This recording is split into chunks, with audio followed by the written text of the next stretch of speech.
Good evening, everybody. I make it 6 o'clock, so I think we should start. I'd like to welcome everyone to this face-to-face meeting of the Council in the new Council chamber. Given the public health recommendations to exercise caution and our own health and safety advice, it has been necessary to limit the number of councillors, officers and members of the public in attendance in the chamber to ensure the meeting can take place safely. There is an option to join the meeting via Microsoft Teams for those members and officers who do not yet feel comfortable or unable to attend in person. They will be able to partake in the debate remotely, but will not be in attendance formally. And members joining remotely will not be able to vote nor count towards the quorum of the meeting. We're streaming today's meeting live on the internet, and a recorded version will be available to view within 48 hours on the North Somerset Council website. To avoid the need for councillors to sign an attendance register for today's meeting and for the benefit of those watching via YouTube, the solicitor will now undertake a roll call of all councillors to confirm attendance. I will then move on to the formal agenda. Just in connection with that, as far as sound quality is concerned, please remain seated at all times, including when you are speaking. Right. Nick, would you like to do the Indeed. roll call? Chairman, I'll do the roll call in alphabetical order by surname. Councillor Applin. Present. Councillor Ashton. Councillor Bell. Present. Councillor Bird, I've had apologies from. Councillor Bridger. Present. Councillor Bryant. Councillor Butte. Present. Councillor Cunniford. Councillor Cartman. Present. Councillor Cato. Present. I've had apologies from Councillor Charles. Councillor Cherry. I think maybe on Teams. On Yes. Teams, thank you. Yes. Councillor Clayton. No. Councillor Codling, I've had apologies from. Councillor Cole. Present. Councillor Crew. Here. Councillor Crockford-Hawley. Present. Councillor Cronley. Present. Councillor Crosby. Present. Councillor Davies. I know isn't here, but I don't know if he's on Teams. He's on his way. Thank you. Councillor Gibbons. Present. Councillor Goddard. Present. Councillor Gregor. Councillor Griggs. Present. Councillor Harley, I've had apologies. Councillor Havison is joining by Teams, I believe.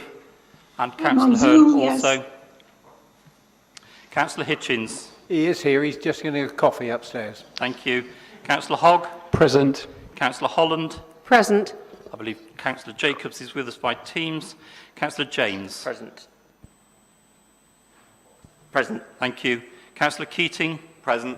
Councillor Leigh Morgan. Here. Councillor McQuillan. Present. Councillor Neve. Councillor Parker. Councillor Payne. Present. Sorry, Councillor Parker will be joining as soon as possible online. That's fine. Thank you. I'll keep an eye out. Councillor Pepperell. Present. Councillor Petty. Present. Councillor Pilgrim. Present. Councillor Porter. Present. Councillor Richardson. Present. Councillor Shopland. Councillor Snaden. Present. Councillor Solomon. Present. Councillor Tonkin.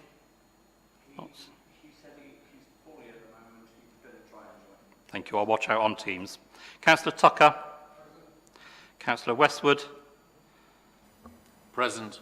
And I believe Councillor Willis will be on Teams, and I'll check that shortly. Thank you, Chairman. I'm on Teams. Excuse me. I'm here. Thank you. Yeah. Sandra Hearn here on Teams. Lovely. Thank you very much, Sandra. Right, we could move forward then to the first item on the agenda, which is public participation. As I understand it, we have two people, one of whom, Jill Maycock, is here in person and is going to be speaking about the Churchill Sports Centre. So, over to you, Mrs Maycock. Thank you very much. Yes, my name is Jill Maycock. I'm here on behalf of Mendip Villages Fitness, which is a working group established to secure the future of Churchill Sports Centre, which was closed in March 2020 and never reopened when other centres reopened after the lockdown. We've had our amenity taken away from us without explanation or justification, and we are frankly very tired with North Somerset Council kicking the can down the road, and our frustration is shared by Churchill Academy, in whose grounds Churchill Sports Centre is located, who complain that they have a dead building in the middle of their school site.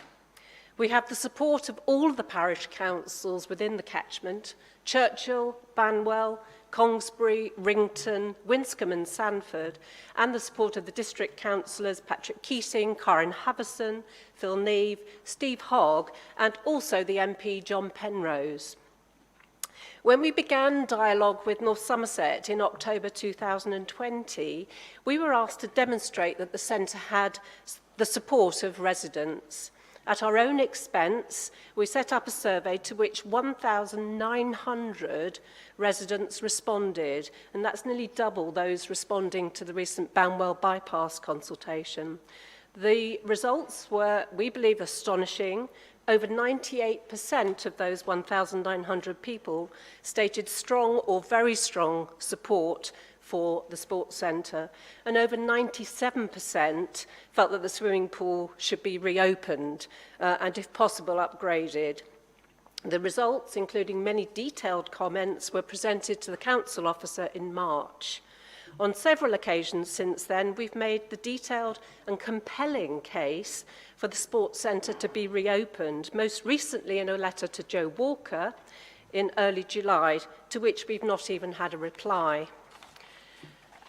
To summarise our case, firstly, there's a critical lack of swimming pools in North Somerset, with the result that alarming numbers of local young children cannot learn to swim, and this is a coastal county.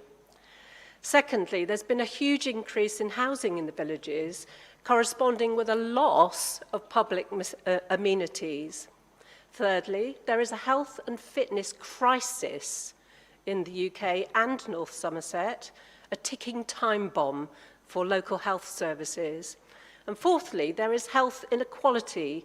In rural communities, people are less able to access sports facilities due to the lack of public transport. Your own strategic aims support reopening. Firstly, the health and well-being strategy identifies physical activity as a priority theme. And secondly, your sport and leisure facilities strategy has the overriding aim to improve the quality of life for North Somerset residents by enabling access to sport and leisure facilities, to increase participation opportunities and physical activity. In the context of all of this, North Somerset should be preserving sports centres, not closing them. It's now over 8 months since our survey was shared with you, and no progress has been made. No decision, no communication, and quite apparently no action. So I ask the following 2 questions. Does the council not care about the residents of the Mendip villages, or do your strategies only apply to the residents of Weston, Portishead and Clevedon? If it's going to cost you around $300,000, your estimate, to decommission the centre, why aren't you willing instead to invest in the repairs and work with the community, Churchill Academy and a reputable local leisure operator to operate it for the benefit of the community? You have asked us to jump many hurdles, and we've done this at every stage. When are you going to give us the courtesy of an answer and meet your obligations? I have to say, we are not going to go away quietly. Thank you. Well, Chairman, point of information. Thank you. I'll Chairman, take your point of information. I was just going to thank the speaker. Oh, sorry. I do apologise. if you come in afterwards. If you can Certainly, turn your microphone off, please. Can you turn your microphone off? Yeah. Thank you. Well, thank you very much, Mrs. Maycock, for that statement, obviously very heartfelt. We will refer this to the relevant executive member, who I believe is Mike Solomon, and to Lucy Shamali, the director. And we will, you will be expecting an answer very quickly. Right, we'll take a point of information. Sorry. Thank you, Chairman. Firstly, can I apologise again to the Speaker? That was very dreadful of me, and I do apologise to everyone here. Chairman, much as I love Ruth Jacobs, I think it would be a benefit to everybody here if we had the Speaker on the main screens. Thank you. I quite agree. I quite agree. Can that be arranged, technical people, please? Oh, it's down to Ruth, is it?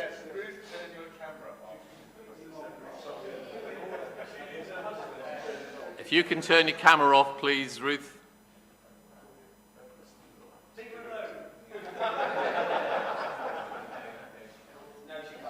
She can't. Can it be done remotely?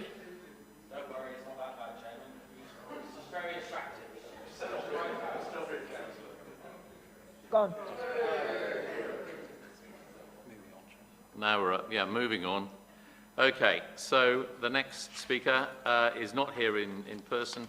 It's Joe Tristram, a Winscombe resident, wishing to make a point about or several points probably, about the A38 improvements.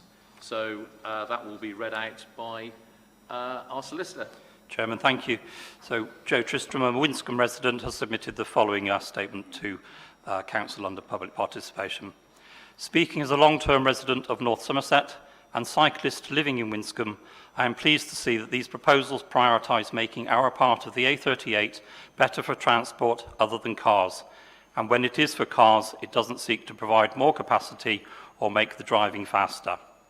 My main problem is with the section between Winscombe and Churchill traffic lights. This is a section I would cycle, except it is clearly dangerous. And I think there have been cycling fatalities here during the 25 years I have lived in the area. Most of it has poor visibility, with the Churchill Rocks section being much the worst. There are many bends, and even in bright daylight, there is such dense overhanging foliage that it is never very bright. Any scheme which could make this safer for cyclists would be much appreciated. Thank you, Chairman. Yes, thank you. I'd just like to thank Mr. Tristram for those comments, and we will be referring it to the appropriate officers for, well, no, it's going to be considered later in the meeting under agenda item 22. So he'll get an answer quickly. Right, moving on then. So apologies for absence. Chairman, I've noted those from the roll call. Thank you. Thanks very much. Okay, so we've now got item 3, petitions to be presented by members. The deadline was 12 noon on Tuesday. So first one is for Councillor Caniford. Councillor Caniford. Thank you, Chairman. I'm delighted to present this petition to the Council, or formally to yourself, but also to the Planning and Regulatory Chairman and Vice Chairman. This petition is regarding the planning. So if I read you, we call on the planning and conservation authorities to limit the height of any redevelopment of the Royal Pier Hotel site to that of the former hotel buildings lost to the fire. For people in the chamber, the planning permission was granted, I believe, in 2011, which was opposed by many councillors and residents alike, but was pushed through at the time. We have an opportunity to put that poor decision right, as the planning has run out and it is being looked for again, and allow the appropriate level of development without destroying the conservation area behind it. This area is an essential part of the Greater Western placemaking strategy, and we must take great care in how we develop this area. This petition has been signed by well over 1,000 people, names, addresses and comments. It's a very professional document, and hope is used during the planning process, as this indicates the shock and concern of the current proposals.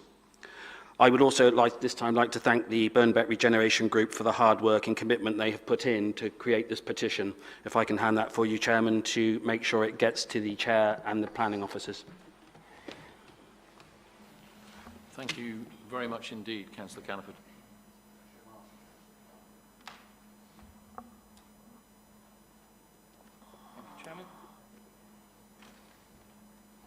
Right, moving on then, we have another petition. We have it from Councillor Richardson. So over to you, Councillor Richardson. Thank you, Chair. This is a petition from the residents of Clevedon West who live in close proximity to the seafront, and it reads as follows. We, the undersigned, request that North Somerset Council investigate options for parking controls in Clevedon West, including residents parking, as soon as possible to relieve the issues caused by tourist parking, including the inability of locals to park, illegal parking, dangerous parking and abuse. And I could add violence to that. So basically, during the periods when tourists arrive, people cannot leave their homes and get back to park again. They get abused by people coming round. There is flagrant abuse of highway code and parking across entrances and across road junctions, and it has descended into fights which the police have been called to. So I'd be grateful if the executive members responsible for parking could address that, and I'm quite happy to speak to them. Thank you. Thanks very much, Councillor Richardson. Very happy to receive your petition. Right, we'll move on then to item 4. Any declarations of disclosable pecuniary interests? No? No hands, Chairman. There are none on that basis then. Before we take item 5, I understand that Councillor Tucker wishes to say something. Councillor Tucker. Thank you, Chair. It was under item 5, actually, referring to COU 61, Appendix 1. You'll see that's split between pages 15 and 16. It was in particular reference to the question I asked on question 4 on page 16. And just to record that, in fact, the bins were not installed and still aren't. I did check this with the solicitor last week to see if it was valid to get this on record. Thank you. So, Chairman, the minutes are accurate because they accurately record what was said at the meeting, but we will note under the minutes of the fact that the bins weren't installed. Thank you. In which case we can move on to item 5, which are the minutes of the 21st of September 2021 for approval. Do we have Move Deputy approval. Leader? Yes, move approval, Chairman. Thank you, Councillor Bell. And a seconder? Councillor Gibbons. Right, can we have a vote on that then, please? All those in favour? That's carried, Chairman. Thank you. Right, we move then to item 6, motions by members, and there are none, apparently. No. And matters, item 7, matters referred from the previous meeting, again, none. Correct. Chairman's announcements, very briefly. First off, I'd like to welcome Councillor Goddard, who I understand this is her first meeting. So welcome to this meeting of North Somerset Council. Anything else for the Chairman to say? Only that, again, there will be no refreshments following this meeting. We have, upon consultation, we've decided that it won't happen today. Hopefully after Christmas, you never know, we'll see. Right, so over to item 9, leaders' announcements. He's not here, and no deputy leaders' announcements, not that there should be, as it were. Item 10 then, Chief Executive's announcements. I just wanted to remind all members about the invitation to do a tour of Foodworks, which is on the 17th of November. I think it's 4 p.m. And if you could reply to Victoria Baranova, it's well worth a visit, really interesting. The second point I was just going to make is that we had our staff awards last week, having had a year with no staff awards last year. We had over 200 nominations and winners, and highly commended across 9 categories, which reflected our values and priorities. So it was a very successful evening. Thank you, Chief Executive. Right, so we move forward then to item 11, the forward plan. It says leader to present. I presume this is down to you. Yeah, I move that the forward plan be noted, Chairman. Thank you. Item 12 then, policy and scrutiny panel reports. There are none apparently. Item 13, corporate parenting responsibilities, which have been published with the agenda. Over to you, Councillor Gibbons, to present this. Thank you. Well, since we're moving at such pace, I'll endeavour to be brief and hope that everybody has read this. This is a report which you see was actually pulled together for Council, but has gone to the Children and Young People Scrutiny Panel, where it provoked some interesting and healthy debate about how we can do more to support our care leavers into employment and education and training. I draw your attention to the details in part 3, where you've got the numbers of young people involved, and perhaps look at the successes, but also the concerns we have around the fact that we have a significant percentage of these young people who aren't in education, employment and training. And our focus has been very much to put in place actions which will improve their chances. I'm very pleased that Reboot, which has been quite successful, is going to be extended for another 3 years. And as you'll see in the report, we have numbers of our young people who will benefit from the Reboot programme.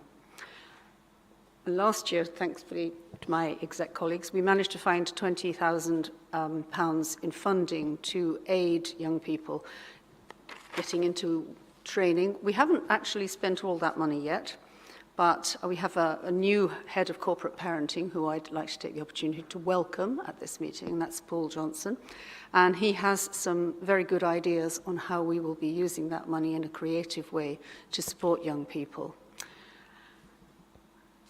You'll see also we've been engaged in the Nuffield research programme, and we look forward to getting results that will help us from that.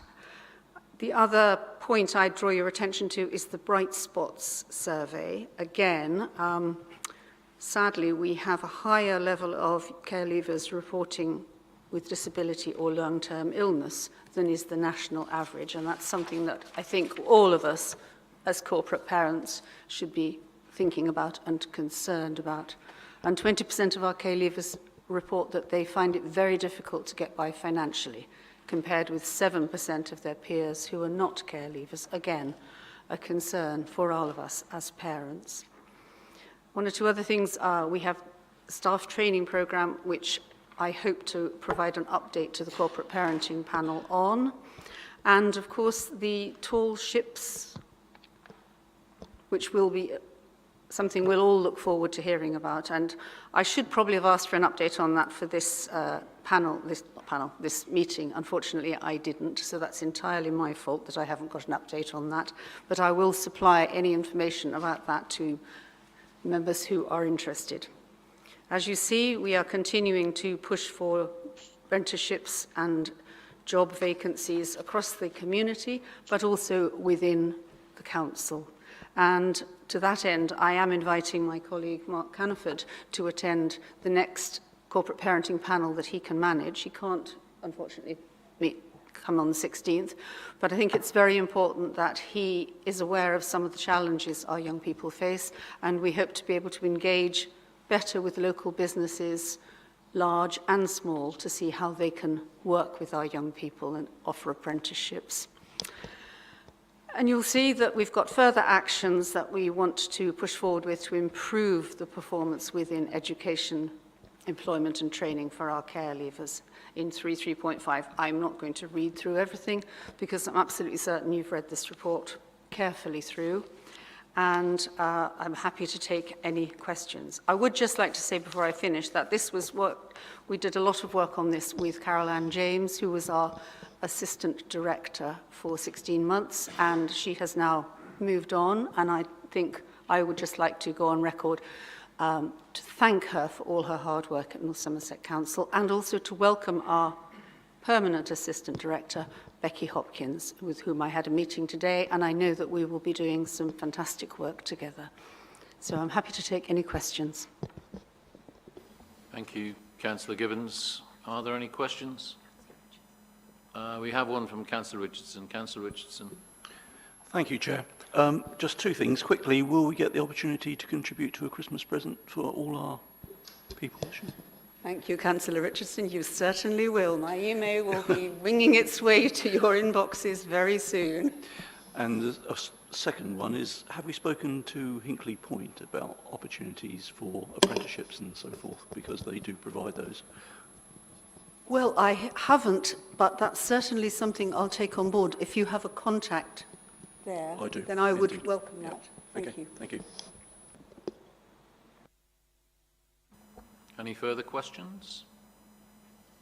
I don't see any. So thank you, Councillor Gibbons, and we will move on to item 14. Before we do that, just out of courtesy, I note that the leader has arrived. Do you have anything to say, Don, as far as leaders' announcements are concerned?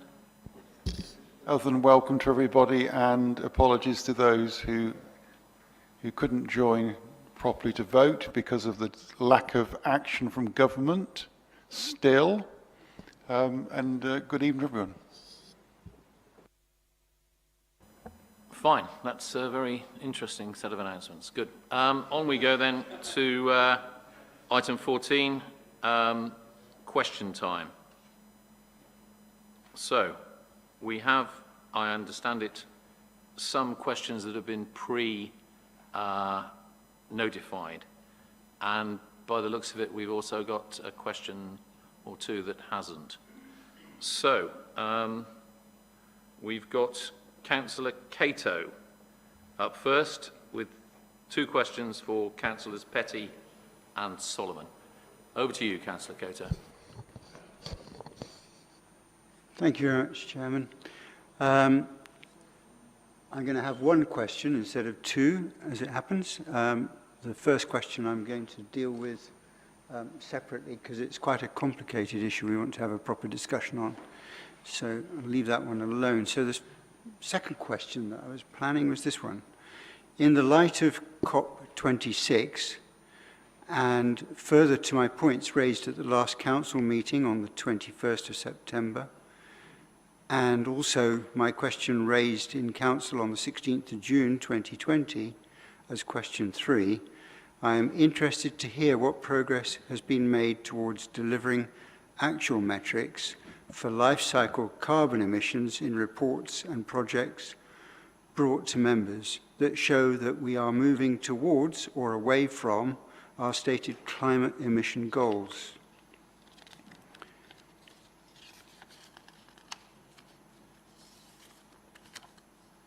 And when we might anticipate this being mandatory in our reports so members can make more meaningful climate-related consideration decisions.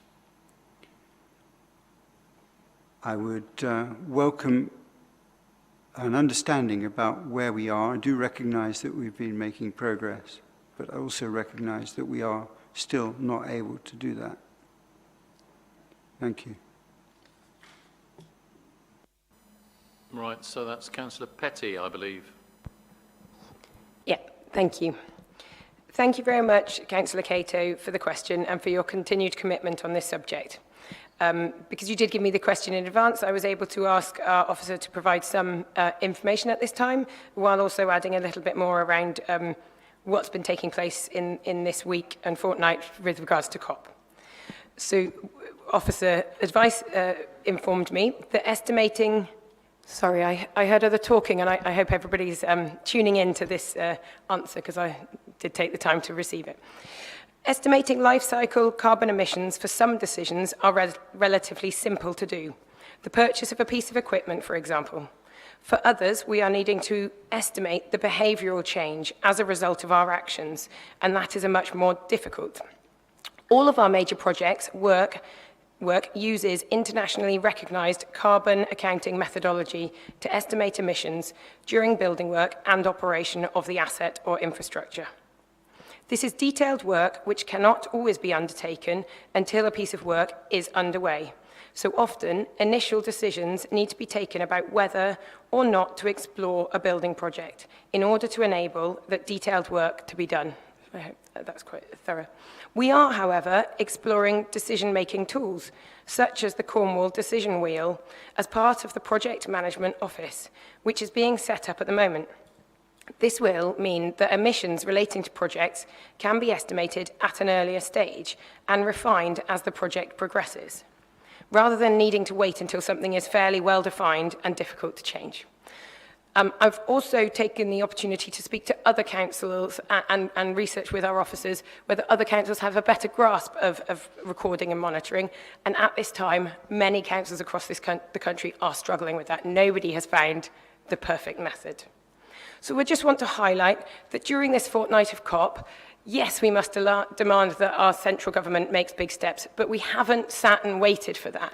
So in North Somerset, we have made big commitments, and I was delighted at the awards ceremony to find that the food being served had been thinking about what's the carbon emissions of this. It was a vegetarian meal based on supporting local producers with local food. It's just one factor.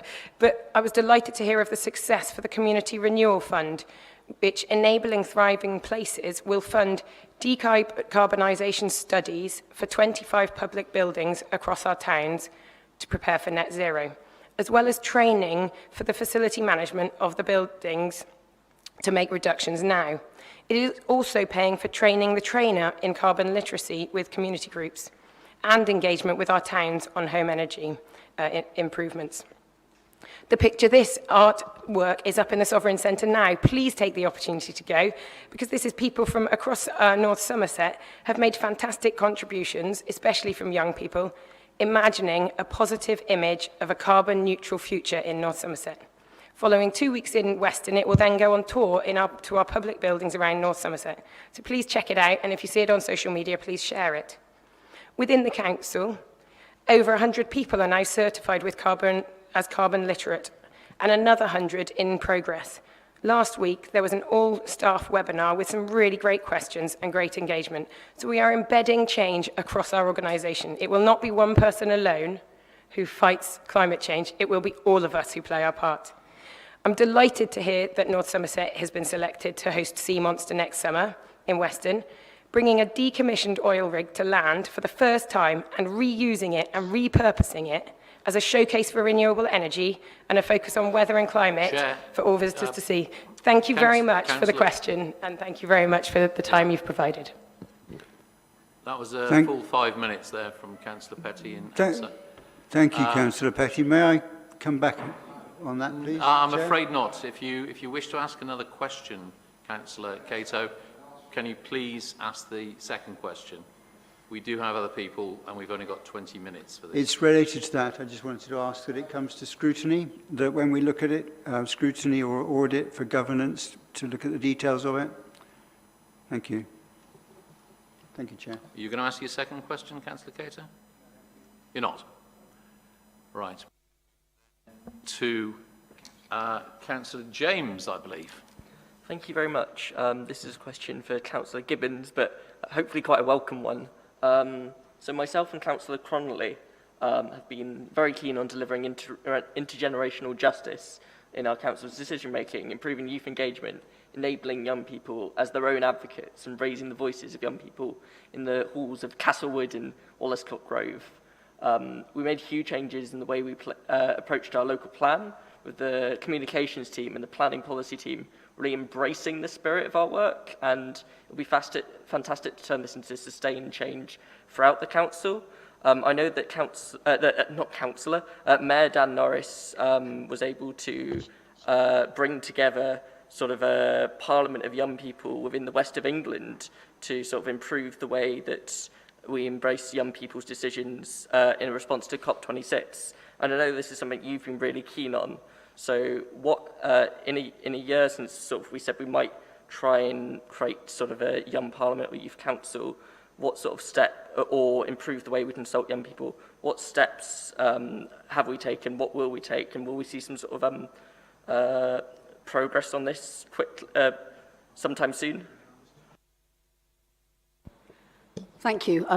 I think the core of your question is to find out whether we are continuing with our plans to have a youth council, youth forum, youth panel, whatever we choose to call it. And yeah, I'm really committed to that. As you know, we've been working, started off on this when Councillor Caritas Charles was still involved in engagement. And I think my exec colleagues will know that I have recently kind of put in a bid to make sure that there is some funding to facilitate this. And I was very fortunate to attend the Mayor of Bristol's State of the City address, where I heard from the youth mayors there and talked about how valuable such youth fora are for young people. And I think that's really important for our young people. It unlocks all sorts of opportunities. So I am very committed to that. And I'm lucky that I have an assistant executive member in Councillor Holland who has the delivery of this as her project. So although I have like the strategic overview, if you like, and as you know, I've emailed you and Kieran about what your role might be in the future, and we're setting up a meeting quite soon. I'm going to hand over to Councillor Holland to fill us in on the detail of where we are on this. So thank you. Over to you, Nicola. Thank you, Councillor Gibbons. Thank you, Chair. Thank you for the question, Councillor James. Now, the plans for the Youth Council, Youth Parliament, Youth Forum, however they choose to name themselves, they're running really well. We're hoping to have our first cross-district meeting in the new year, early in the new year. I've opened discussions with secondary schools, and I've had responses from several. I've spoken to careers leads, I've spoken to heads of departments, inviting their pupils to take part. If you would, and Kieran, if you would both like to have a meeting to discuss how you can be more involved, that would be fabulous. To have your help and have you on board would be great in talking to the schools that I haven't managed to reach yet. I was going to say, you can respond to the one you've got. Yeah. That would be brilliant. Thank you. Brilliant. So Just to come back very quickly, yes. We'll be expecting some hard work from you very soon to put together some videos to get out to people the message. Is it all right just to respond to that? Excuse me, please. A question's been asked.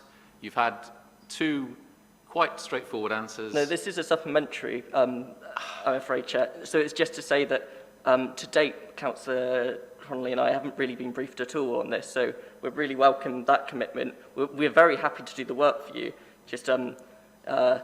We're being briefed is very helpful.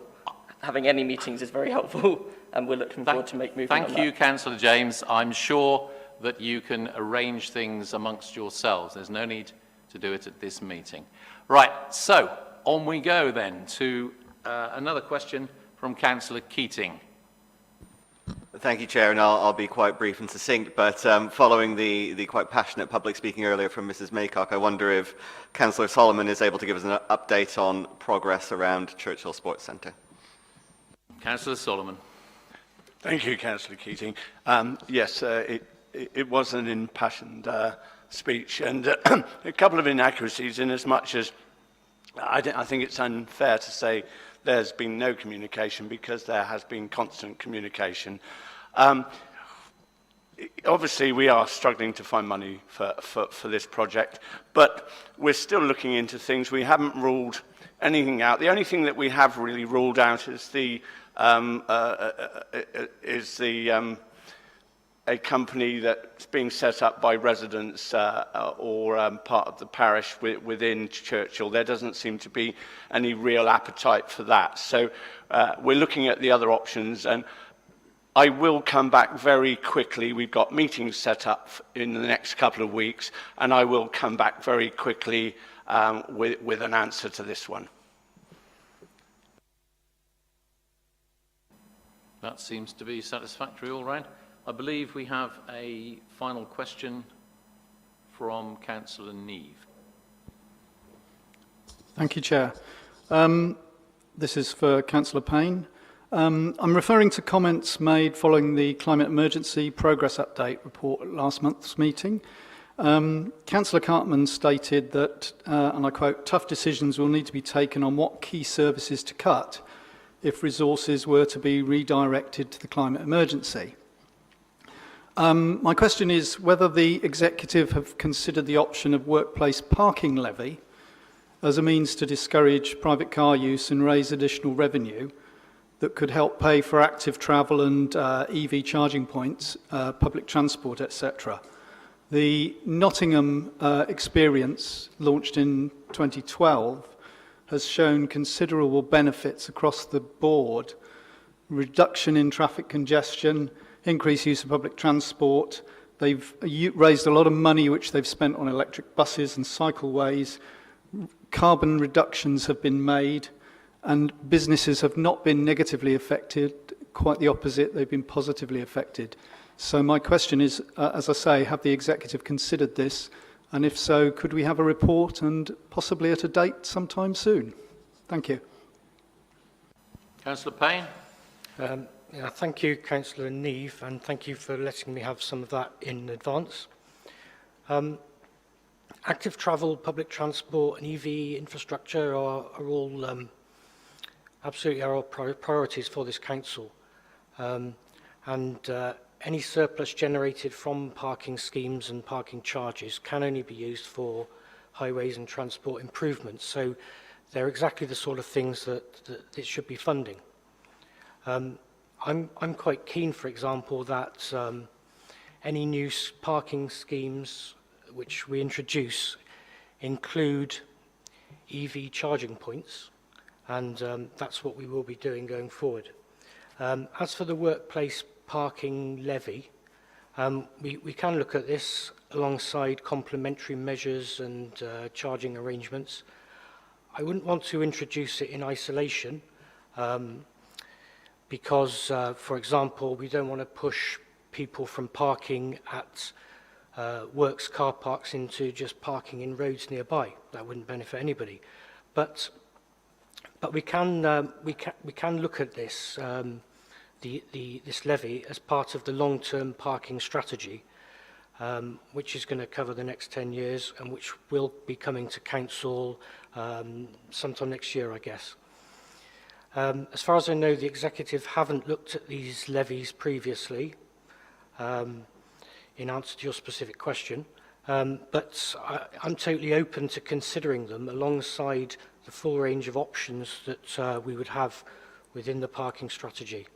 But we must firstly understand the implications and the impacts it would have on residents and businesses across North Somerset.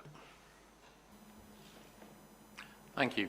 I would suggest that that is obviously dealt with and taken forward through the Executive. It's nice to see the two more recent Executive members both contributing to this council meeting. I think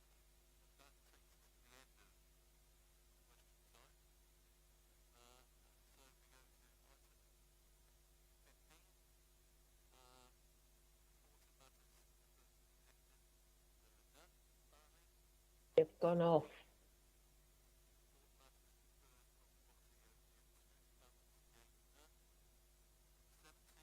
Sorry, the mic's gone off. Can you put your mic on? Sorry, whoops. Report and matters referred from the other committees, and report on what's happening, folks. Chairman, I'm getting reports that people on Teams have lost sound, Mike. It's back now. On that basis that it's back now, I shall go carry on going forward and try and ignore the beeping noises. So, item 18, report on joint arrangements and external organisations. and questions relating thereto.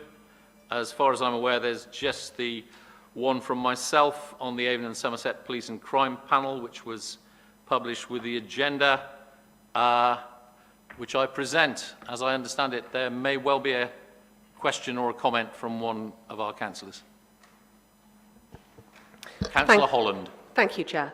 As the councillor you've alluded to, the councillor who emailed our new PCC and got a response, I'd like to thank you for the mention. And I'd like to let members know that I was reasonably pleased with the response I received from him, albeit the answers weren't quite as comprehensive as I would have liked. I believe we still all have work to do in educating our children. I heard Mike Spollerman, Councillor Solomon, speaking at the recent LGA Independent Conference on this subject. I was very, very happy to hear the emphasis that he put on education. We have to teach our children by example. We have to teach our children better.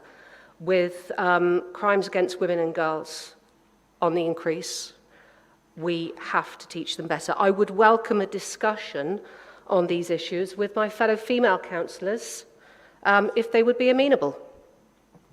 Thank you, Chair. Thank you, Councillor Holland. Are there any further comments? No? Good. We will move forward then to item 19. Abbottsley, Ham Green, Pill and Easton in Gordano Neighbourhood Plan. Councillor Canniford to present. Thank you, Chairman. Yes, I'm looking for approval and a second for the recommendations in the report. If I can have one, please. Okay, so the neighbourhood plans are prepared by local communities, as many of you will know, under the authority of the parish council, and they set out the priorities of communities and policies and proposals that they like to see go forward. Once approved, they then help make up decisions on planning applications. The plans need to meet a number of criteria known as basic conditions, and these must follow government planning guidelines. They mustn't conflict with the authority's strategic planning policies. They must promote sustainable developments and protect historic and ecological interests. There is an examination done by an independent planning examiner to make sure all those criteria are met.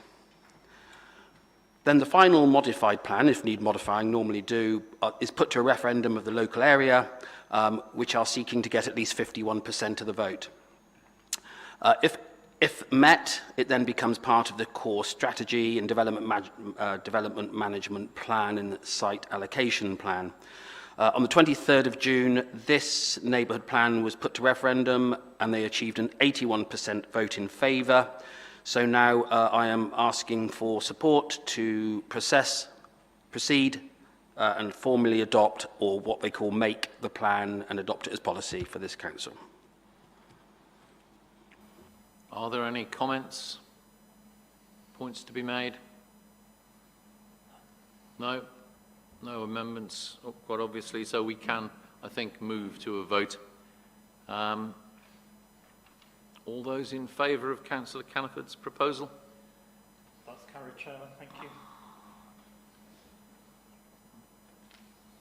We can then move to item 20, adoption of the revised North Somerset parking standards, SPD, following public consultation, again published for the agenda.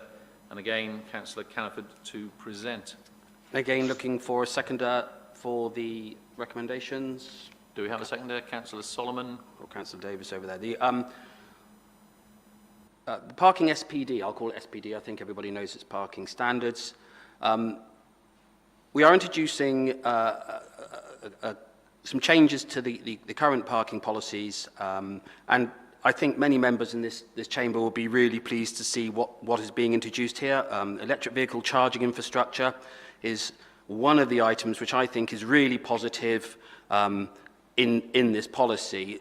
In new development, there will be 100% passive provision. Every house will have the cabling put in for EV charging, of which 25% of that will be active at time of development. So from going from nothing, we will make sure that everybody actually has the opportunity and the ability to charge their cars.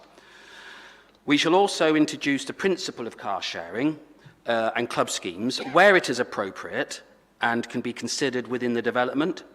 But I think that's important where it's appropriate. It won't be forced. If it works, then we should do it. It works in other parts of the country and works very well.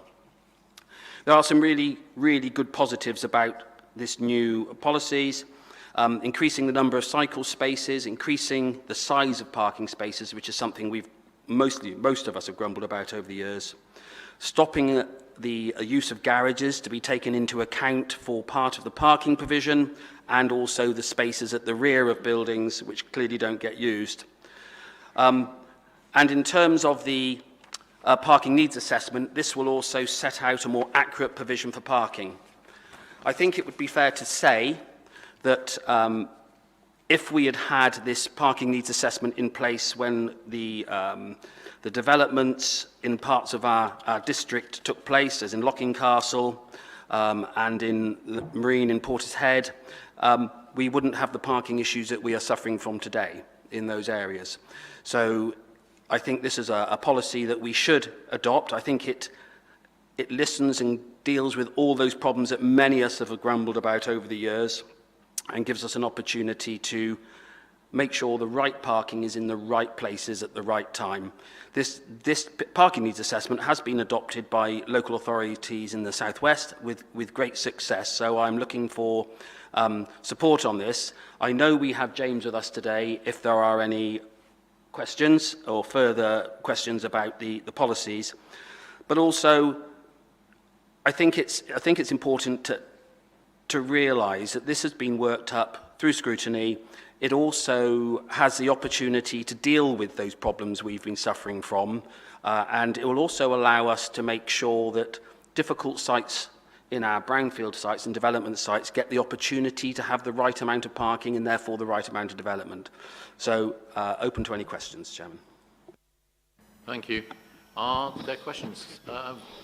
Councillor Ashton, I believe. Yes, could I just ask for some clarification, Mark, that you've taken into account on some of the smaller sites, some of our towns or whatever, where there is new development? Because the problem we've always had in the past is that if you can't park in the high street, you park in the rural, the residential street behind, and that just perpetuates going back.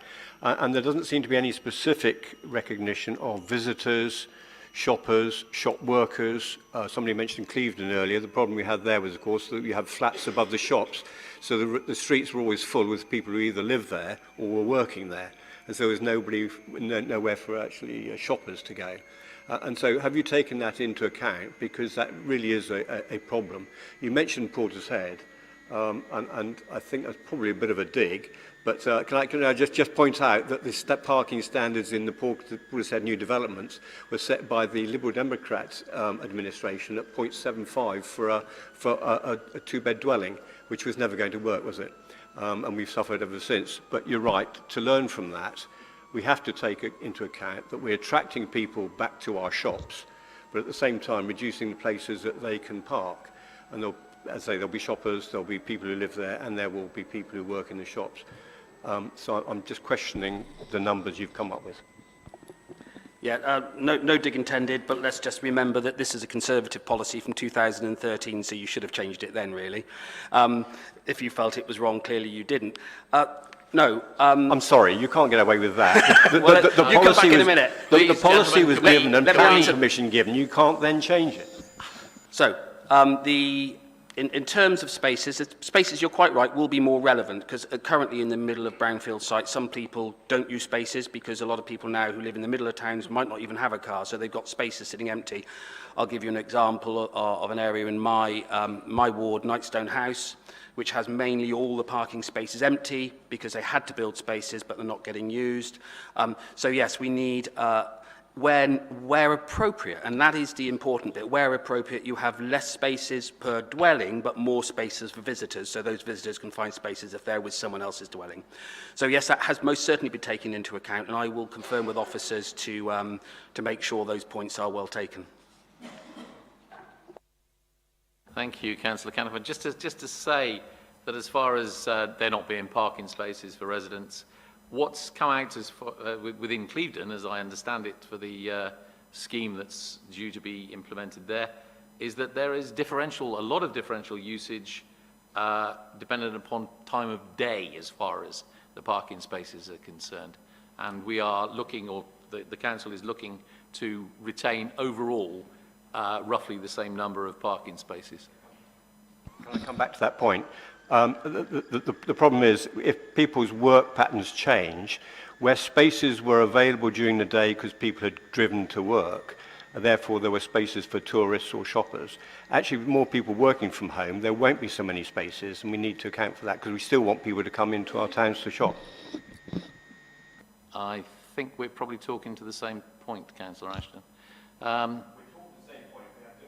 Well, I'm not too sure. I think, from what I understand of it, that the spaces are used by different people at different times, and by and large, everybody appears to be content.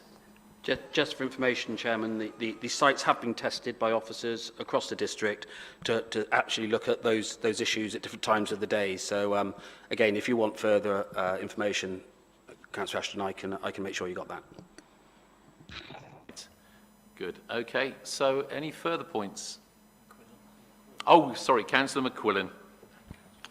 Thank you, Chairman. This is brief, and thank you, Councillor Calliford. I just want to say I'm really impressed with the work on this SPD. Really welcome the commitment to EV and community car clubs, because I think it's not just enough to shift technology. We also need to reduce private car ownership, and I think they're key in that. But completely support your point about them being appropriate to location, and the clean need to take into account both the new development and existing developments around it to get the right concentration for them. So thank you for your work and your officers' work on this. Yeah, thank you for that. I think it's a good point to keep making. The fact is, people aren't going to thank us in 10 years' time if we're not being able to provide resources for them to charge their vehicles, because there's one thing we do know: by 1335, you won't be getting a diesel or petrol vehicle. So you're quite right, and thank you for that, and thank you to the officers for the amount of work they put in on this. They've understood the issues and adapted them. Councillor Leigh Morgan and then Councillor Griggs.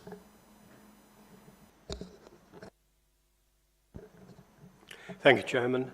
I've noticed an increased tendency, an increasing tendency for cars to park right up to the junction where one, or the road that they're on, is merging into another road.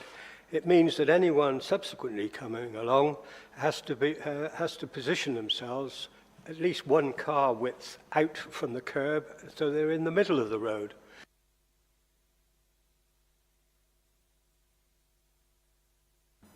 The overtaking car. John, you keep on turning it off, mate. I think it's all right now. Yeah. Thank you. It means that the car is trying to exit, has got to position itself in the middle of the road, which results in them having to go onto the other side of the road that they're turning into. So I'm thinking that it would help if there were more double yellow lines on bends, on junctions like that throughout the town, because it's not just restricted to just one particular area. It's certainly all around where I live, and I see it elsewhere. So I think Councillor Solomon's probably picked up that point. In terms of parking where there are no double yellow lines, that is a police issue, as you probably know, and the council have no authority there. Where there are obviously yellow lines, the council could issue fines for parking if they parked in a place on double yellow lines. However, like you say, most places don't have them, but I'm sure Councillor Solomon might pick some of those issues up if you let him know where they are. Can I just respond quickly to that issue? Yes, I will pick up on it. I've noticed, I think, a lot of it's happened since the pandemic. People have been encouraged more and more to park wherever they want to, and I think we do need to look into that. So thank you, John. Councillor Griggs. Yes, a word of caution about car clubs. In my village, which I think my fellow councillor will agree is shortly going to be big enough to be called a town, we we tried a car club idea a number of years ago, and the logistics of a car club being organised and run by a parish council or a council are quite enormous. So just a word of caution. Yeah, the principle of car clubs are just a consideration within the planning document, so developers just give it consideration and only introduce where appropriate, so they'll only be considered in that case. Lots of good ideas. Councillor Bell? Thank you, Chairman, and I do welcome this new policy, but I just wanted to ask for some reassurance from Councillor Caniford that this isn't just going to be a policy, but we're actually going to implement and enforce it in terms of when planning approvals come through, because representing, as I do, large parts of Western Town Centre, I think the challenge that residents would put to us is that we give too many planning permissions where we do not enforce our parking requirements and our parking standards at the moment. So I think that the improvements that have been made in this policy are absolutely welcome, but we do need to see it through and make it happen in practice. So I'd just like some reassurance in terms of what message we're going to be sending to planning officers and indeed to colleagues who are on the Planning and Regulatory Committee to make sure that we stick to the policies when we agree them. Yeah, thank you, Councillor Bell. Yes, of course, up to this point, the parking documents give the officers little guide, which they currently will have under this policy, which allows them to make those decisions and make developers understand the same decisions. So, yes, quite right. I'm sure we'll pass that message, and I'm sure Jack and James will certainly pass that message back to planning officers who will indeed take those comments into account. Right, no sign of any amendments or any further points, so I think we can move to a vote. All those in favour of Councillor Caniford's proposition?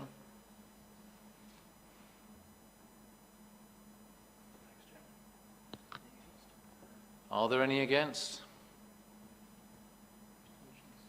Any abstentions? That's carried, Chairman. Thank you. One abstention, I believe. Chairman, just before you move to the next item, for the benefit of Sue Efford, who will be minuting this remotely, Councillor Parker has managed to join us and is in the Ken room, but Sue wouldn't be able to see that. Thank you. Right, okay, we can move to item 21. This is a commissioning plan approval for flexible framework, or a flexible framework for the procurement of independent fostering providers for placements for children and young people, which has been published with the agenda. Over to you, Councillor Gibbons. Thank you. Yes, as you've said, we're seeking Council's approval for this flexible commissioning plan. As you will have read in the papers, North Somerset Council has been a member of this current framework for National Contract for Independent Fostering Agency Placements since 2017. There was a 12-month extension due to the impact of COVID, which runs out on the 31st of March 2022. So what we're asking here is to tender a new flexible contract for 48 months from the 1st of April 2022 with an option for a 24-month extension on the open framework. So under this, new providers will be able to apply to join, and it's anticipated that the value of the framework will be in the region of 15.2 million. I won't go into all the details, as I'm sure you've all read it, but this is important for us. It's part of our commitment to make sure that we provide warm, loving placements for children with local carers within the North Somerset area as far as possible. And in addition, this framework allows us to engage in other inter-authority relationships which benefit children and young people. Cross-border relationships with partners in the voluntary sector and local businesses can even benefit the resettlement of unaccompanied asylum seeker children, which I know is something a lot of members have contacted me about. So, as I say, I won't go into all the detail of the report. You've had it before you to read, and I'm just seeking approval. I'm happy to take any questions, and I think that Director of Children's Services is here. If there's any more detailed questions for her as well that I might not be as efficient at answering. Can we first have a seconder, please? So I'm proposing that. Anyone Seconded by Councillor Griggs. Thank you. Right, we can move forward to any questions. I can't see a thing. Oh, there's one. Yes. Councillor Clayton. Thank you, Chair. It's not really a question as such, but I'd just like to say that I had the pleasure of welcoming one of North Somerset's foster carers to my boxing club the other night with two of her foster children that were from Afghanistan, which was lovely. But she did make the comment that she is struggling to find activities for the children that she fosters that doesn't have, like, shall we say, a commitment in the sense of having to sign up for so long, because she doesn't know how long obviously she'll have the children in her care for, which lucky enough with our club is a pay-as-you-go club, so it's pleasing to have her along. Thank you, Councillor Clayton. If you'd like to tell her to get in touch with me, I will do what I can to find some other opportunities. Excellent. Councillor Solomon?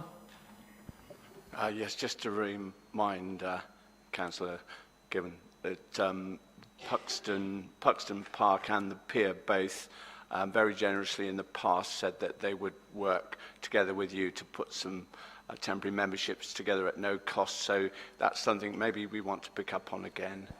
I think that's definitely something we're planning to pick up on now that, well, I hesitate to say that we're out of the pandemic, but that now face-to-face activities are taking place again. Thank you. Are there any further comments? No. In which case, I believe we can move to a vote. This is for the Council to approve.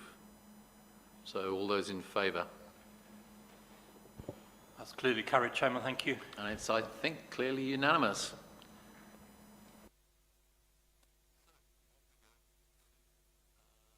Your mic's not on, Richard. On we go to item 22. This is the plan for the design and build contract of the A38 major road network scheme and associated professional services, again published with the agenda. Councillor Bridger to present, and of course there was the public participation statement from earlier in the meeting. So, Councillor Bridger. Thank you, Mr. Chairman. First of all, before I just talk briefly to this report, just look for a seconder, please, for the recommendations. Thank you. This was obviously one of those big projects that I think probably kicked off at the very end of the last, kicked off by officers at the very end of the last council session, will carry through its various stages through this council, and probably will be delivered finally halfway through the next council, such as the nature of these big capital schemes. This scheme proposes a series of targeted interventions, targeted improvements along the A38 in North Somerset and in Somerset. This is a joint project. We've been working with Somerset County Council on, I think, six of the planned interventions are in North Somerset and the remaining 4 in Somerset. The improvements will contribute towards improving journey reliability and addressing existing issues on the A38 and providing extra capacity for all road users and to support sustainable economic growth in our area. So the report you've got in front of you seeks approval effectively to kick off the procurement process and the work required to scope out all the different tender packages and work packages. We've got, I think, about 45 miles of major road network in North Somerset. Obviously, the A370, I think the Portbury 100, I think probably counts, and obviously the A38, which we're talking about here. There are some acknowledged, I think, real problem issues and pinch points along the A38. So the outline business case which we'll be submitting, I think later this month, will need to address the major road network requirements as part of the bid. But I think what I'm certainly keen to do is across all our major capital projects is that they must also deliver on our council priorities as well, open, fairer and greener.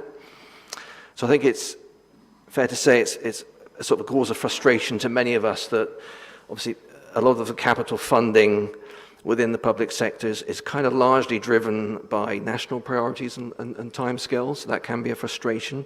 To be fair, in this particular case, I think we're also aligning with some rapidly evolving thinking, rapidly evolving priorities coming out of the Department for Transport, or they're rapidly aligning with what our thinking, maybe that way around, I'm not sure. A raft of really quite interesting sort of development of business case guidance is being emitted from the Department of Transport. There was just one yesterday around carbon management. There are others obviously around active travel. So you know, it's all good news, I think, in that sense. In North Somerset, we're already working to connect our towns and villages and transport corridors for commuting, education and leisure via active travel. And I think it goes without saying that to access the funding from central government and other sources, you know, accessing that funding is key to actually building on our ambitions and the successes we've had so far in that department, with the support of our own local contributions wherever possible. So in that respect, I've actually signed off an exec member decision to submit not only the outline business case later this month, as I said, but also should our bid be successful, our local contribution, which will be in the region of £2.3 million, which we would want to be sort of concentrated towards delivering, particularly the active travel elements to this scheme. So, you know, in terms of submitting the outline business case to the Department of Transport, it has to address all the requirements of what is a major road network bid, but I think, which is effectively hard infrastructure. I think if we're successful in getting the money from the Department of Transport, we will then obviously seek to do everything we can to optimize the delivery of active travel elements around the A38 corridor. I know that some members have some real and valid concerns about this project. It's been on a bit of a journey in recent months. We've had lots of briefings, lots of conversations. I've promised local members that they will be able to influence the scope of the tender packages so that we can make the most of this opportunity, effectively unlocking, our contribution of £2.3 million would unlock £20 million of investment on what is obviously a really important corridor through North Somerset. Yeah, I've promised that local members in particular will be able to sort of shape and improve the interventions that we've submitted to the public consultation earlier this summer.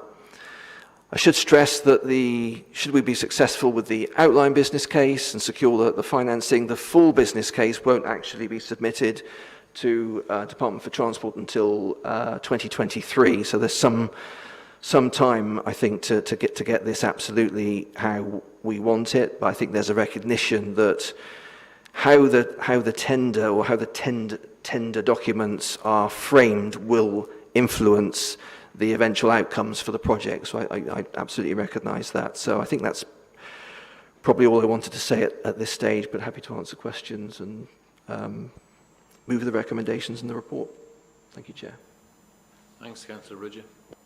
Are there any questions? Councillor Griggs and Yes, Councillor Keating. the Strawberry Line from Yatton through to Axbridge and Cheddar over the last 16 months has been used so much by so many people for walking and for cycling. So I'm really pleased to see there's a suggestion to improve the crossing at Chute Shelf at the A38, because the crossing there for the users of the Strawberry Line is a nightmare. A bit concerned of the timescale for this proposal, and I'm wondering whether that particular crossing, which is so well used, can be brought forward and made much safer, much earlier. It is a very well used route. Is that a possibility, Councillor? Yeah, well, I mean, we will look, I think, over the coming sort of 6 months or so to see how we can improve what has been proposed so far.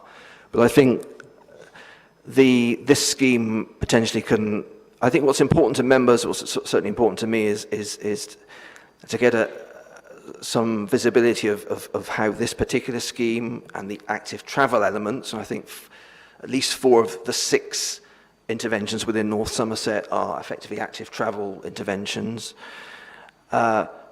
We need to, I think, get a sense of how those connect up and join up with our other active travel ambitions, from them not to be seen as sort of separate schemes, but actually part of one large ambition to deliver on our active travel strategy. So, I mean, I'll take that detail away, Councillor Griggs, and we can work with that. Likewise, the intervention from the public, from Mr. Tristram at the beginning of the meeting, something we can also take away, Chair. Right, we've got some action, as it were. We've got Councillor Keating, followed by Councillor Havison on Teams, and then Councillor Richardson. So, Councillor Keating.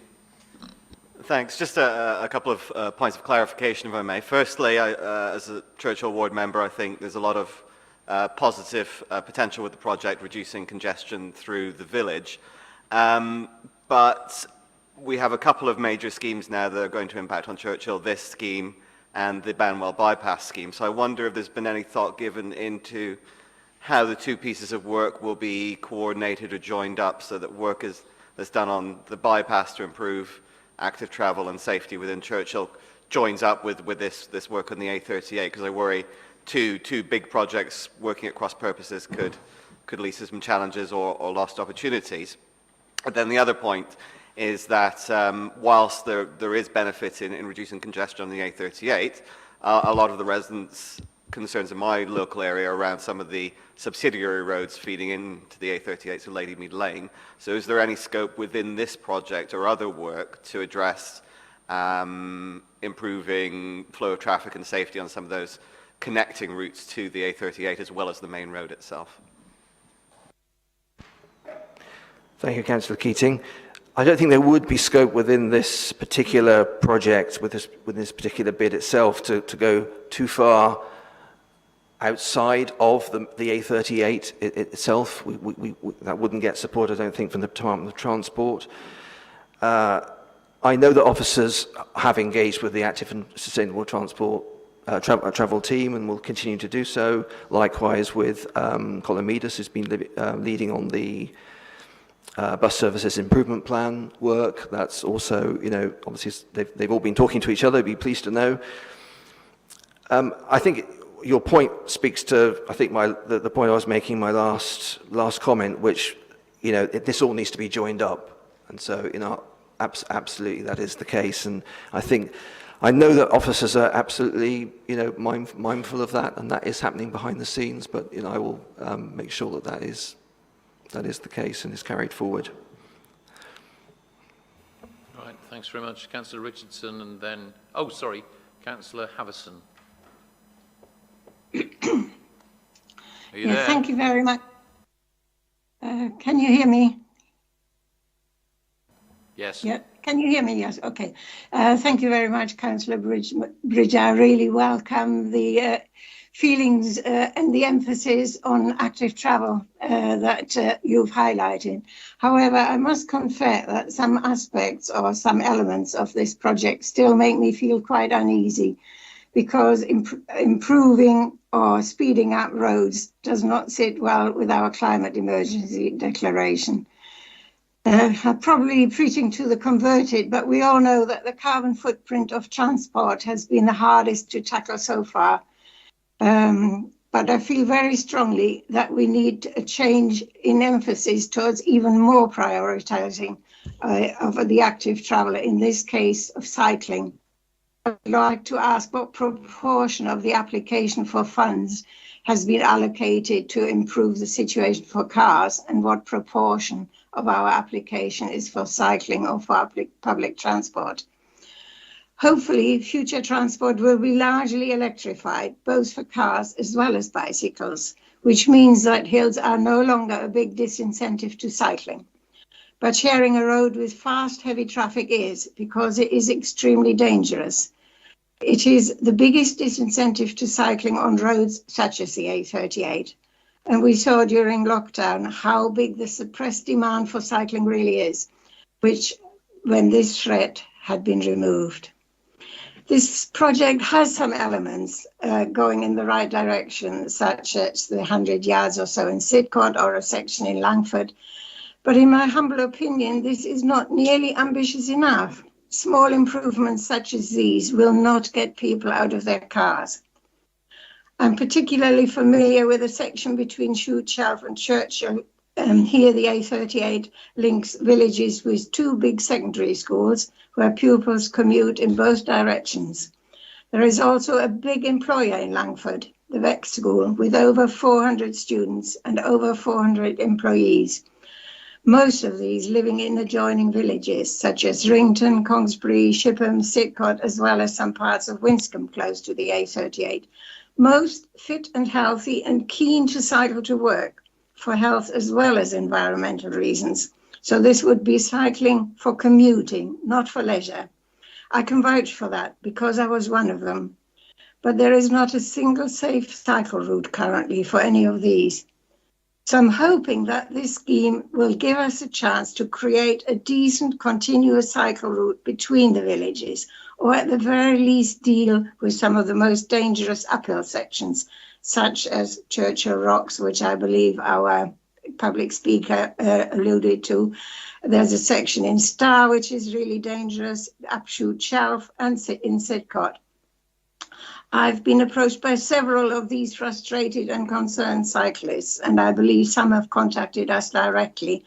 Unfortunately, not all are entitled to speak at this meeting, i.e. the Shipham residents, because of the geographical quirks of county boundaries. But they're using the A38 in North Somerset, and this is a joint application by Somerset and North Somerset. Finally, I'd just like to add one final wistful remark. The last time I had to drive into Bristol during rush hour, there were no traffic jams at all anywhere along the A38, but the whole new South Bristol Ring Road was one solid jam. Maybe this should give us some food for thought. Thank you. Bridget, do you want to comment? Briefly on a couple of things, Chair. I mean, I think I know that officers did look at the potential for a continuous cycleway and footway along the length of the A38 and costed that out at just under £19 million. So, you know, I don't think that would pass any sort of cost-benefit analysis, certainly as part of a major road network scheme, which this is, so we can't get away from that. And what goes to the DFT as part of the outline business case has to obviously meet the requirements of what is a major road network scheme.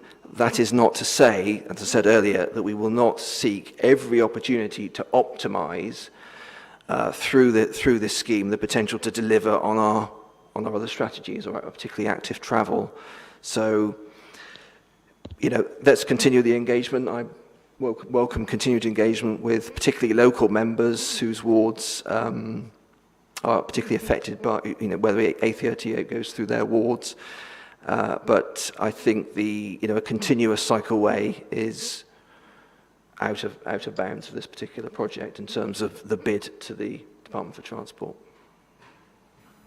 Thank you, Councillor Bridget.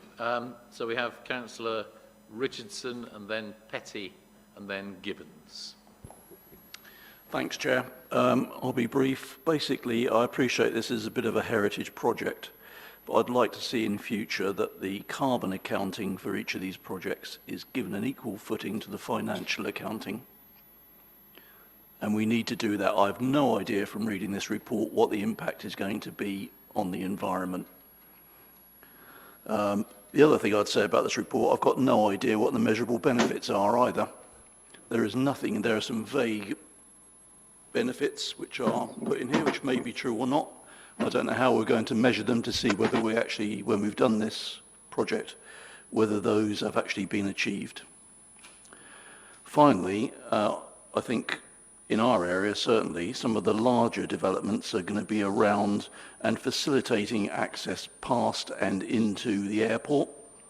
And yet, looking at the amount of money that's coming from the airport, it's minimal, when the benefits are actually going to help the airport. They are not contributing at all.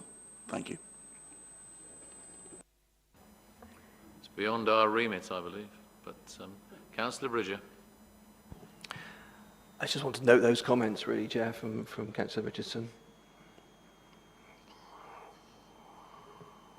So, Councillor Petty. Thank you. I will try to be brief. Just to say that I do welcome the level of work that's been taking place by the officers in this report, but I don't think it should be surprising that as executive member for the climate emergency, when a report comes my way and says that it's a major road project, that has to fill me with dread. If it said a major act of travel, then that would be fine. So I have been critical of this piece of work. I have been critical to the officers and to Councillor Bridger, and I think that that has resulted in improvements and significant improvements. And I really welcome your promises to continue to work with the local councillors bordering it. For me, it is about the improvements we can make for the communities who live there. It is about changing behaviours. It is about supporting local businesses, and that is economic growth and development. So I support the work, but I think we need to continue to check that, as Councillor Richardson rightly pointed out, the outcomes and the deliverables are really something that we can be proud of, and a holistic result in improving our bus opportunities, improving walking for our villagers, improving our cycle offer, and not just making cars travel faster. So thank you very much. Yeah, I would agree with Councillor Petty's comments. I mean, I think it's a particular challenge, isn't it, to maintain and upgrade a safe, efficient road for all users, while at the same time sort of driving towards our sort of ambition of net zero by 2030. It's a huge challenge. At the same time, the A38 is there. People do use cars. The airport is there. We have to be mindful of all of those things too, which we are, obviously, with all the local plan work that's going on at the moment. So it's difficult, but I'm reassured that officers are really serious about taking all of those things on board. So, yeah. Councillor Petty and then Councillor Cato. Oh, I'm sorry, I meant Councillor Gibbons. I do apologise. Thank you. Part of my question's already been asked by Councillor Richardson, so I'll just be very brief. I know I'm not a local councillor, but I do know the area very well, having lived there for many, many years and have family members there. Yes, people would have loved to have a cycleway the whole full length and walking. But one of the questions I've been asked is about biodiversity. I note here that we say suppliers will detail their own specific carbon management and measurement systems, including demonstrating how their proposals will build biodiversity net gain. So to what extent will local groups be able to have some sort of input into the biodiversity improvement or maintenance? Because I think a lot of people, especially those who are walkers and ramblers and love the natural environment in the area, are concerned that any sort of work along the roadway will impact on the biodiversity on the verges. So it's just a very brief question around that. Thank you.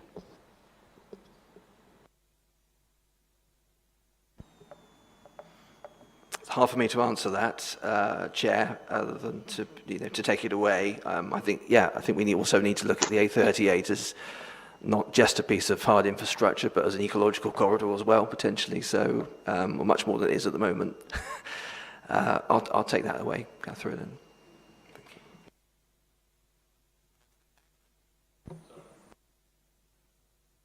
Councillor Cato. Thank you, Chair.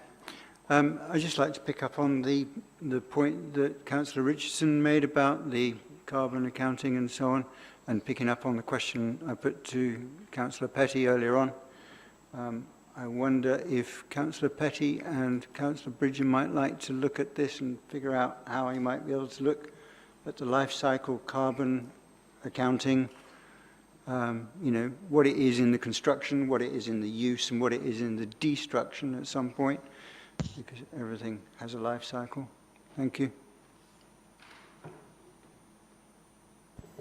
Councillor Bridger. Thank you, Councillor Cato. Yep, well, we'll take that away as well, John.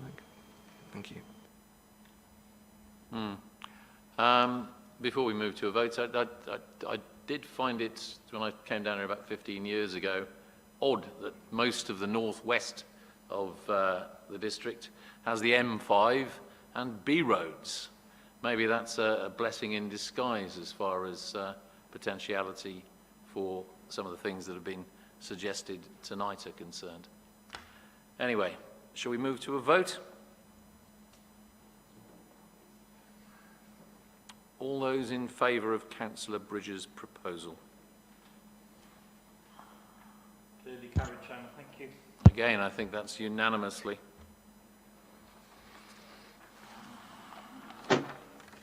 Oh. Councillor Richardson. Abstaining, Chairman. Thank you. Oh, you're abstaining. Sorry. I should have asked. Okay, so we'll move to the draft municipal calendar for 22-23, which has been published with the agenda. I'll hand over to the Assistant Director, Legal and Governance and Monitoring Officer, to report. Chairman, just to say, obviously we adopt the practice of trying to set the municipal calendar a year ahead so that people can plan, project officers can plan when to get their matters to relevant committees, and members and other officers can plan their leave accordingly. So the draft municipal calendar is before you in the papers for your consideration and hopefully adoption. Thank you. So we need the leader to move this, please. I move adoption. I ask for a seconder. Councillor Caniford, thank you. Right. Does anybody wish to make any points? No. In which case we can move, I think, swiftly to a vote. All those in favour, please. That's carried, Chairman. Thank you. Are there any against? And are there any abstentions? No, that really was unanimous, I believe. So, item 25, urgent business.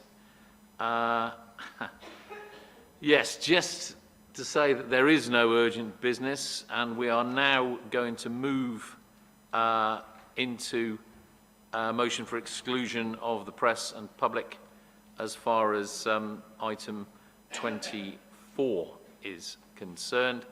So there won't be any coming back after this item, after item 24. I think that's the point that we need to make here. So this is the end of the open session, and that the live Teams recording won't be resumed. And also, can I make the point as far as those members who are on Teams, those council members who are on Teams, you are more than welcome to take part in the session on item 24. However, you must ensure that there are no members of your family or any other person in the room with you whilst you're taking part in the session. I must make that very, very plain. Right, so we will then therefore move to... members need to vote on the exempt session. Yes, exactly. I'm going to come to that now. Don't worry. It's all right, no worries. So can I ask the leader to move the motion for exclusion, please? Do you wish me to read it out, because I haven't got it in front of me? I think well... Chairman, I think members are aware of it. It's that press public and any officers not required by the members, Chief Executive or Director are exempted from the following item. So I move that motion. Have a seconder. Have Councillor Caniford, thank you. Seconded by Councillor Caniford. Right, can we vote on that, please? All those in favour? Any against? Are there any against? Abstentions? And are there any abstentions? That's carried, Chairman. Good. So if Mike, if you could cut the YouTube. Any officers who are not needed, I see Conrad Lansdowne is still in Teams. We've got a couple of colleagues in the gallery I don't believe we need. So if anybody who is not needed for the item could please be removed from the meeting. And all members of the public, obviously.